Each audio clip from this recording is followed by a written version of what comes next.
Well, let's start off with matters relating to the economy because Ghana risks losing out on foreign investors as ratings agency Moody's has further downgraded the country to junk status, warning investors risk losing out in a debt restructuring program should they decide to transact business with the Republic of Ghana. Data analyst and a member of our research desk, Isaac Kofi is joining us with, of course, the latest on this. There's a need for us to get more on the figures and try and understand what's informing all of this position. Mind you, this is about the 11th time that we're witnessing such a downgrade within just a year. So what's accounting for this, and probably what could be done in terms of averting this possible crisis on the international market?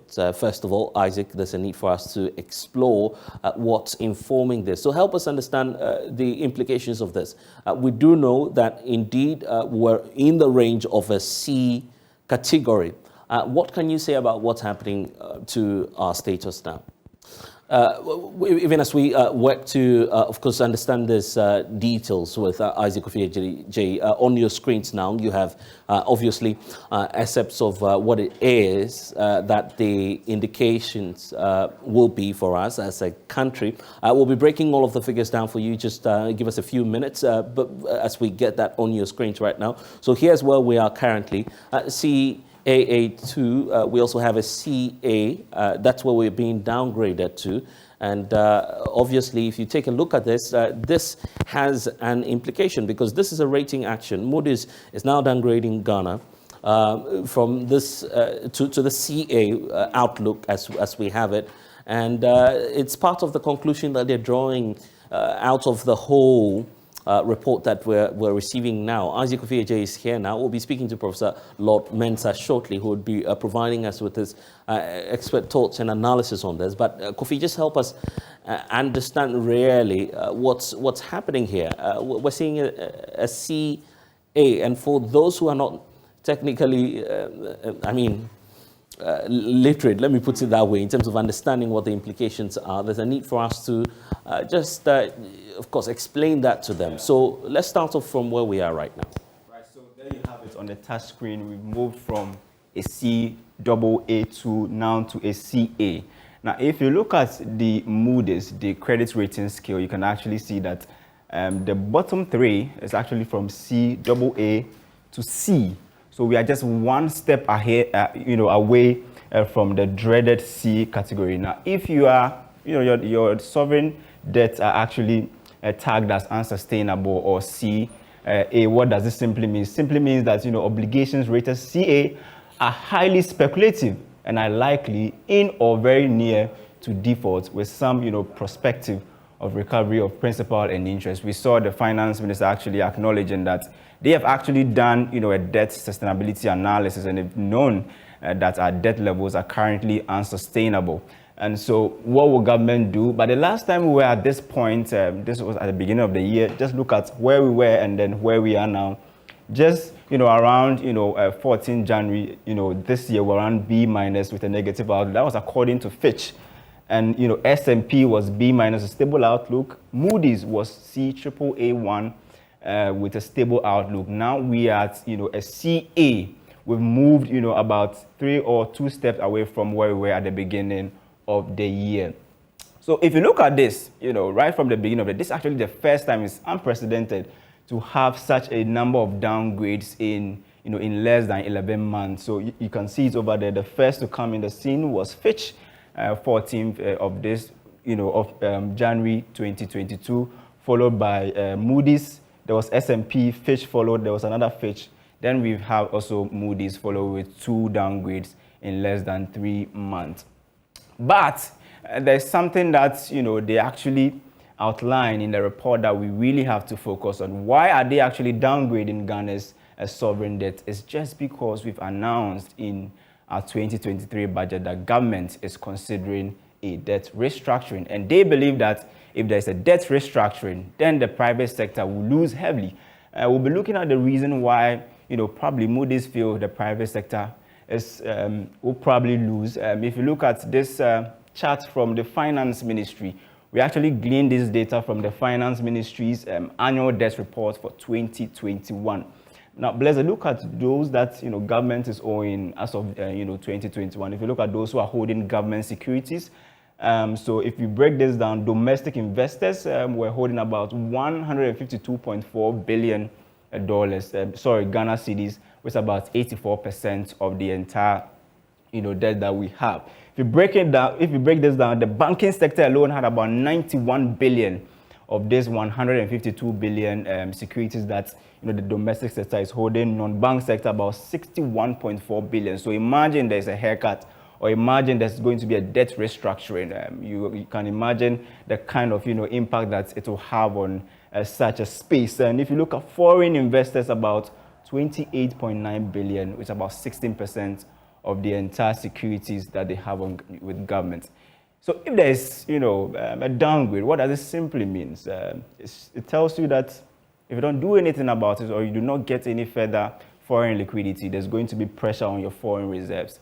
And if there's pressure on your foreign reserve, then you should know that your currency will depreciate. And when your currency depreciates, it means that you're going to use, you have to find more of your local currencies to buy few dollars.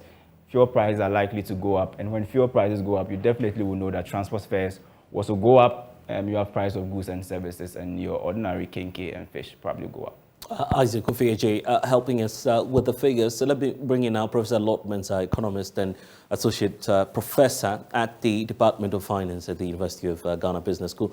Thank you, sir, for your time. What does this mean for an average Ghanaian out there? Yes, indeed, we may see fuel prices up. It's already up anyway, but a further downgrade, actually, what would that mean?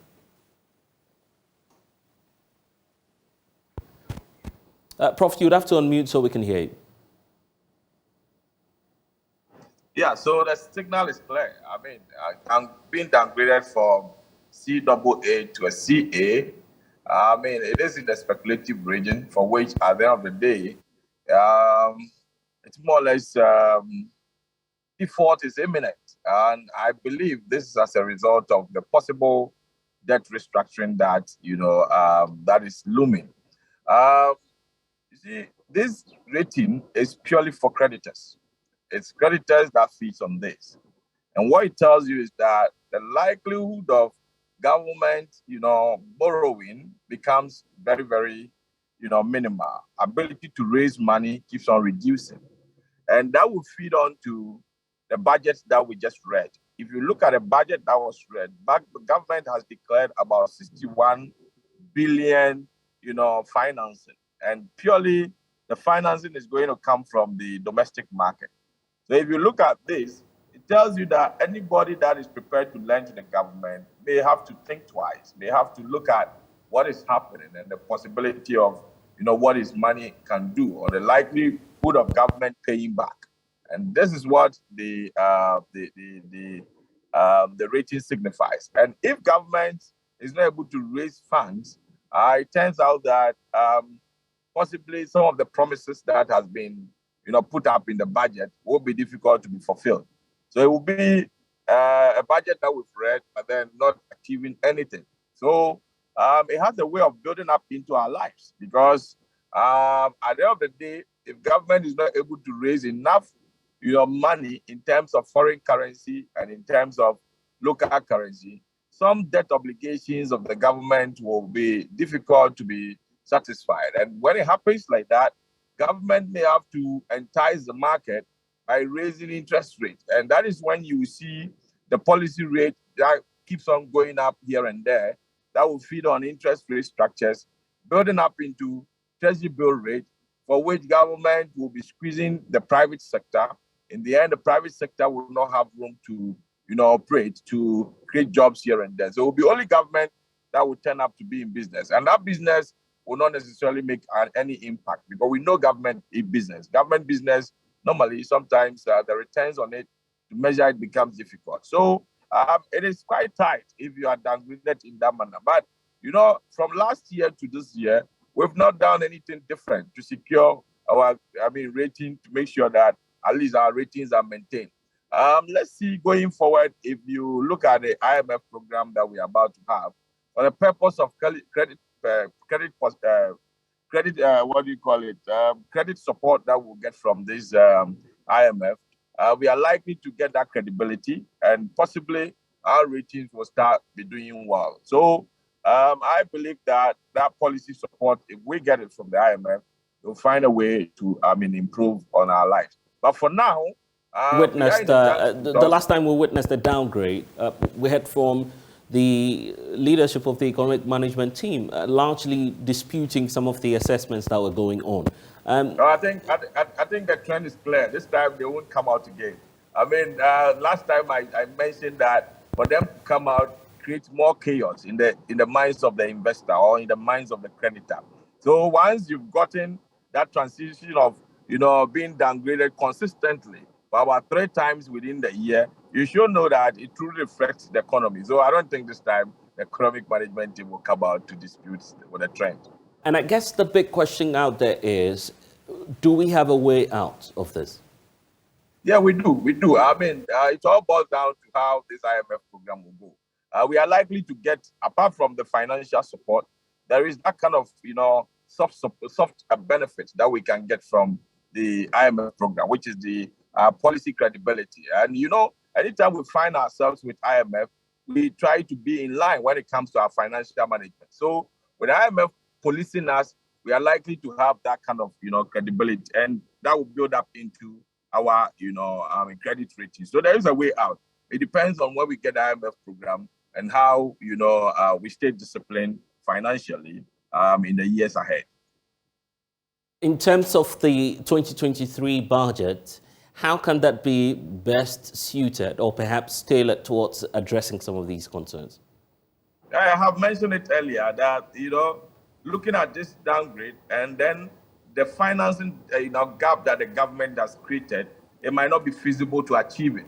And I can tell you that that would derail, the effectiveness of the budget. And of course, we understand that budgets are projections, and there's a likelihood that we may not necessarily, meet some of the target. Government intends to raise about 61 billion and financing, and with the foreign market frozen on us, obviously it's going to be the domestic market. And I can tell you that, looking at the interest rate levels, government will struggle to raise money in the local environment. And so I foresee a situation where Bank of Ghana may intervene to keep on financing government, deficit. And in the last few hours, that will still keep inflation high. And in the last few hours, of course, the International Monetary Fund is giving us indication that they will be in town. Negotiations or engagements may resume tomorrow. How crucial will some of these interventions be in trying to find a way out? Yeah, very, very important. It is crucial. They need to understand that with this downgrade, we find ourselves in a dire situation. So if they have to speed up any package for us, they have to be quick as possible. Other than that, the economy will be declared default. And if we are declared default, that is the end of it. Let's just go back to, of course, the touch screens now. Prof, just hold on for us briefly so we can assess some more issues that are unfolding out of this. Kofi Ajay, the dynamics of what's happening, for instance, to the haircut. I guess that's been a big conversation out there. Absolutely. You're just giving us the dynamics in terms of what our deficits are and what, of course, the percentage of foreign investors are, and what interest they are holding, and what Ghanaians are equally holding. But beyond that as well, there's the issue about our expenditure and our deficit. So let's touch on that side as well. Well, just like Prof said, this will actually be the first time that we'll be spending anything above 200 billion Ghana cedis in our entire history. Our expenditure has never reached this point, so we are projecting 2023 to spend $205.43 billion and raise an amount of 143.96 billion, leaving a deficit, just like Prof said, of 61.47 billion Ghana cedis. We ask ourselves, how will government finance this 61.47 billion when it is more or less like completely shut out of the international fund markets? Usually we used to get about $3 billion every year from the the Eurobond markets to help boost the economy. But now we do not have access to that liquidity. But we've seen government borrowing heavily from the domestic market, where people experts believe that government is actually crowding out the private sector, because you see government borrowing heavily from the domestic market, Right. and is using a chunk of that borrowing to or finance already existing loans. Prof, at this time, as we wrap up on the conversation, how do we deal with the expenditure argument? I think we may have to be, realistic. You see, if you read the budget carefully, you understand that some expenditure lines needs to be sacrificed. For instance, you take the use tax. In situations like this, you don't go, into, innovations and looking out for risky businesses to finance. No entity or no sovereign entity will do that. So I think there are some areas that we have to really look into the budget. Possibly, when it comes to the budget review, we may have to sacrifice these ones. Professor Lord Mensah, thank you for joining us here on the Pulse.